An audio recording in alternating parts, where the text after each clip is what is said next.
They say home is where you should feel safest, but what happens when that sanctuary becomes compromised?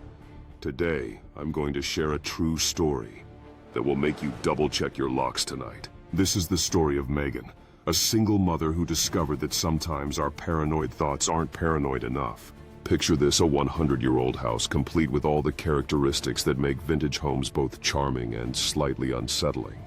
Creaking floorboards, rustling trees against windows, and the occasional unexplained bump in the night. For Megan, a single mother who had recently separated from her husband, these sounds had become her nightly symphony. Following her divorce, Megan kept the house while her ex-husband took their medium-large dog. The house still bore remnants of their previous life together, including one seemingly innocent feature that would later prove to be a gateway to terror: a dog door slightly too large and with no way to secure it. It was dusk, and Megan was enjoying a quiet movie night with her young son. Like many of us, her phone died at the most inconvenient moment.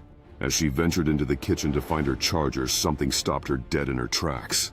That gut-wrenching feeling we all know but hope never to experience. Something was wrong. There in her backyard sat a figure that would haunt her nightmares. Cross-legged, wearing a hood and dark sunglasses despite the dimming light, completely motionless. The figure didn't flinch, didn't move, just stared directly at the house. Even when Megan made it clear she had spotted them, they remained frozen like a statue with malicious intent. With a dead phone and rising panic, Megan quickly messaged anyone online for help. As her phone slowly came back to life, she made the call to 911. But then came the horrifying realization. While the back door was locked, the dog door remained. Panic surged through Megan as the weight of the situation crashed down on her, leaving her breathless and desperate for safety. The moments stretched into what felt like an eternity, as she waited for someone to pick up, her heart racing in rhythm with the ticking seconds. Finally, as the operator answered, her voice quivered with urgency, detailing the threat lurking just beyond her walls. With every word she spoke, Megan's mind raced with thoughts of her son's safety, while she strained to hear the reassuring sounds of sirens approaching. Megan crouched close to the ground, her son by her side, both of them poised in terror as the figure stirred ever so slightly. In that moment, as she clutched her son's hand, a fierce resolve overcame her. They would not be victims tonight.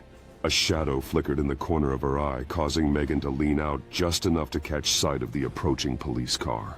As the officer illuminated the yard with his flashlight, Megan's heart swelled with a glimmer of hope, relief flooding through her. With each step the officer took, confidence surged through Megan, as if their presence could chase away the terror that had invaded her home. In that moment, the light revealed the intruder, capturing their startled expression, a confirmation that the nightmare was indeed real. As the officer communicated with dispatch, Megan felt a profound sense of relief. They were no longer alone in this battle. With the officer's commanding presence, the tension began to dissipate, allowing Megan to reassure her son that they were safe once more. As the officer subdued the intruder, Megan's heart swelled with gratitude. Their nightmare was finally coming to an end. With a gentle yet authoritative voice, the officer checked on their well-being, grounding Megan back in reality as hope returned. In that embrace, Megan knew they had faced danger together, and the love between them was now even more profound. With tears glistening, Megan conveyed her heartfelt thanks to the officer, realizing how crucial his intervention had been. As the officer documented everything, Megan started to breathe easier, sensing that their lives could slowly return to normal. Hand in hand, they ventured back inside, the warmth of their home wrapping around them like a protective blanket against the night's fears. As Megan prepared a simple snack, the act felt healing, a return to normalcy that slowly mended their shaken spirits. In the comfort of their home, laughter began to fill the air, pushing back against the shadows of the earlier fright.